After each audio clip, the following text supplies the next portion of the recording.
Te pido que preste mucha atención, porque vamos a hablar del Poder Judicial, vamos a hablar de los hechos. Cuando comenzaba el programa hace minutitos nada más, a mí me indigna, yo no puedo ver en televisión a alguien que mató a sangre fría, que escapó de la cárcel hace horas nada más, y que ahora se entrega y los canales de televisión haciéndole una entrevista. Yo no lo puedo, no lo puedo digerir. Pienso en esa señora que le mataron el marido, que esta persona, este delincuente asesino le mató al marido, el hijo que ve, mató a mi papá, ¿cómo puede ser? Y los canales de televisión ahí con el micrófono y su abogado, por supuesto, porque no tengo duda que debe ser estrategia del abogado, es decir, vení que te doy cámara y cuando tenés cámara te hago parecer pobrecito. Entonces, estamos viviendo en eso, ¿no? El mundo del revés. El delincuente tiene cámara. Y todavía no volvió, no se entregó, que ya está ahí, le dan micrófono. ¿Para qué? ¿Para qué le dan micrófono? ¿Cuál es el sentido? Esto que le acabo de decir. Y de este tema vamos hacia otros más profundos y que tienen que ver con exfuncionarios, etcétera. Por eso le digo, no se pierda esta mesa porque está Alejandro Fargosi, es abogado, ex integrante del Consejo de la Magistratura, y el doctor Eduardo Gerón, ex juez. Bienvenidos a los dos. Muchas gracias. Alejandro, a mí me indigna, yo no puedo ver un delincuente ahí, prófugo, ahora se presenta, después de haber asesinado, etcétera, y todavía le dan micrófono. Es universal. Primero que los medios, cada vez hay más medios y cada vez hay más lucha por la publicidad. Y así que eso lo lleva a... El rating, dice es rating, exactamente. Eso por un lado, que hay que entenderlo, no es evitable. Y por el otro lado hay una especie de pasión morbosa en la humanidad, no en la Argentina, en la humanidad, que lleva a que de alguna manera la víctima, desgraciadamente, se la entierra dos veces, porque se la entierra cuando muere y se la entierra en la memoria de los demás. Y de alguna forma, no sé si se idealiza, pero se convive con el delincuente a niveles que, por ejemplo, uno de los casos más comunes en Estados Unidos es la catarata de cartas y proposiciones de casamiento que reciben los presos, pero los presos de los peores delitos. Yo creo que debe ser algún tipo de perversión que tiene mucha gente, que bueno, hay que lidiar con ella. En cualquier caso, la ley para qué está, los abogados para qué estamos, hoy en el Día del Abogado, y los jueces para qué están. Para que eso ocurra solamente en los medios, no en las cárceles. Las cárceles están para contener, no para castigar, para contener a estos delincuentes y para darnos seguridad a los que estamos afuera. Eduardo, es difícil de entender, o creer, mejor, que se hayan escapado estos 7 presos de una comisaría, que limaron los barrotes, que tenemos casos recientes que se escapan del camioncito mientras lo trasladan, el otro dentro del mueble de cocina que le hizo a la familia. Digo, los dejan salir. Indudablemente, esto desde hace mucho tiempo, siempre se han escapado, y cuando se escapa un preso de una manera así tosca, indudablemente tiene que haber connivencia, complicidad de los carceleros, ¿no? Realmente hay una mafia, porque hay que decirlo con todas las letras, en los institutos de seguridad, en las instituciones, en las fuerzas, etcétera.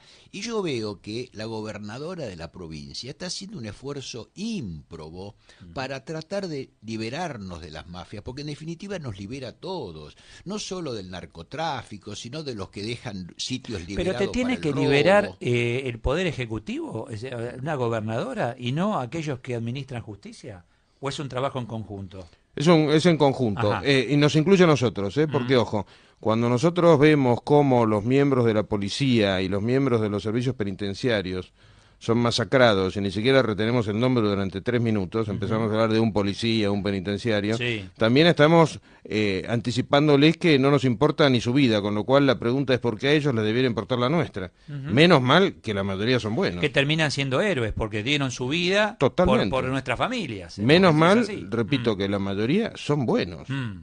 Pero si la sociedad no protege a los que los protegen, es evidente que empiezan estos procesos de putrefacción, como decía recién el doctor Gerón, que lo comparto plenamente, pero del que no somos libres ninguno de nosotros del pecado, ¿no? O sea, ni el legislativo, ni el judicial, ni el ejecutivo, ni la gente. Lo que más asusta es que hay un desprecio por la autoridad, y comienzo por autoridad, el maestro, la gente que está acá en la esquina, etcétera, adultos y ya le trasladan eso a las nuevas generaciones. Totalmente. Digo, no lo puedo entender. Digo, a ver, muchas cosas no puedo entender, pero digo, ¿cómo puede ser que no respetes a la autoridad? Bueno, hoy me reía por perdón, no llorar. autoridad que le exigís, pero Totalmente. no respetás. Hoy me reía por no llorar escuchando unos competidores de esta radio haciendo una larguísima entrevista, pero larguísima entrevista. A un premio Nobel no, a un importante funcionario no, a un estudiante secundario que pontificaba sobre cómo debe ser la educación. Yo entiendo todo, entiendo la corrección política,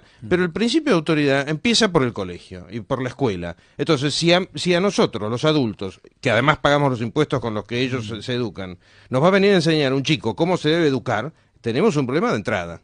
Nos tenemos que hacer cargo de ser adultos. ¿Por qué? Porque como dice ese juez español, creo que se llama Lagomarsino, cuando los padres dejan de ser padres de sus hijos, los dejan huérfanos. Nosotros no somos amigos de los estudiantes ni amigos de nuestros hijos, somos responsables de su educación. Pero bueno, todo eso, la ventaja, ¿sabe cuál es, Serenelini? Que se puede cambiar. Se puede cambiar y en eso estamos. Y algunos dicen, Eduardo, lleva tiempo, pero tenemos que comenzar. Obviamente, tenemos que pensar esto, Eduardo, que que durante muchos años el principio de autoridad fue limado, pero fue limado por las autoridades.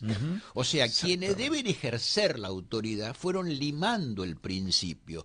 Entonces resulta que una maestra que se animaba a ejercer la autoridad y decía, no, voy a sancionar a un chico porque estaba haciendo algo malo y para ejemplo de la clase, resulta que la sancionaba, terminaba siendo la maestra y la separaban del cargo porque había tenido el tupé de sancionar a alguien o de calificarlo con un 1, ¿no? Y la directora del colegio le pasaba lo mismo. Bueno, pero yo no sé si ha cambiado, me parece que eso sigue, porque yo veo hoy en las escuelas todavía los afiches, no respetes a la autoridad así, si te pide un documento un policía no tenés por qué otorgárselo. Esto me lo dicen docentes. Sí, a mí, sí, provincia de sí. Buenos Aires está en la sala de profesores y en los patios. Ahora con el tema de Santiago, yo entiendo, es una persona desaparecida, estamos todos atentos a ver qué ocurre, que aparezca, etcétera, pero a ver, no por eso tengo que poner carteles en las aulas y decir, bueno, a partir de ahora esto es un tema nacional y empezamos a hacer política. En relación a los pibes, política en las aulas, en relación a un tema tan delicado. Una vergüenza, Alejandro. es una verdadera vergüenza. Ojo, es el manual. Esto es así, ya es un hecho es hoy, Pero todo es un manual, sí. O sea que ahí no cambiamos, ojo que ahí sigue, porque seguís con los mismos dirigentes sindicales en la provincia de Buenos Aires hablando de los docentes, ojo, se sigue haciendo política partidaria. Acá hay un manual de este comunista italiano Gramsci. Hay un manual para destruir el sistema en el que nacimos y vivimos y se lo destruye desde la primaria.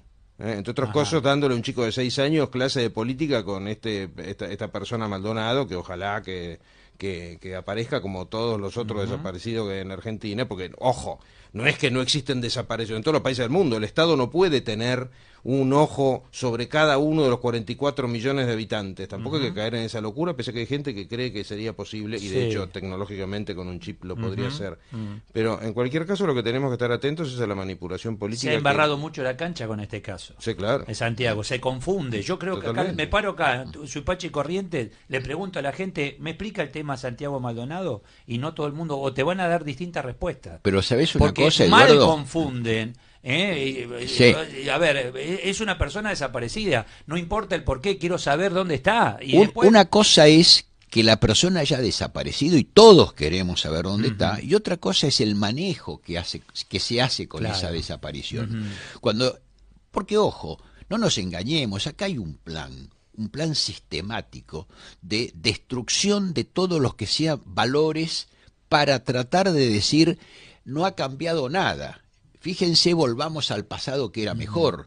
Entonces se está tratando de que sigan los piquetes, de que siga ausente el principio de autoridad, de que esta desaparición de Maldonado pase a ser una cuestión nacional, porque como bien dijo recién Alejandro Fargosi, no solo Maldonado desapareció, acá tenemos una ristra de desaparecidos en democracia, como Julio López, como tantos otros, y yo no veo por qué tendrían que tener diferente entidad todos esos desaparecidos con respecto de Maldonado. ¿Sabés dónde está la diferencia? En el momento. porque apareció justamente este año o desapareció en elecciones. Exactamente. Esa es la gran diferencia. Exactamente. El momento que algunos aprovechan, mal aprovechan. Vamos a hacer una...